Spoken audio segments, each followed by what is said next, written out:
Company ப்ராடக்ட்லேயும் கண்டிப்பாக இது இருக்கும். அது இல்லாத அவங்க சேல் பண்ணக்கூடாது.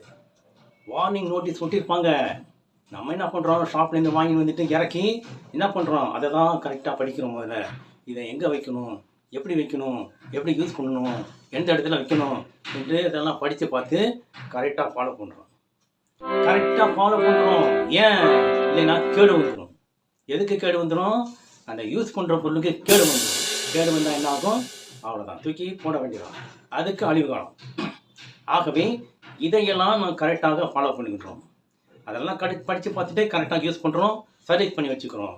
அதுக்கு கேடு வராதபடி பார்த்து கொள்கின்றோம். உலகை படைத்த ஆண்டவர் மனிதனை படைத்தார். மனிதனாகிய நமக்கு கேடு வராதபடி அவரும் ஒரு நோட்டீஸ் ஒன்று கொடுத்துருக்கிறாரு.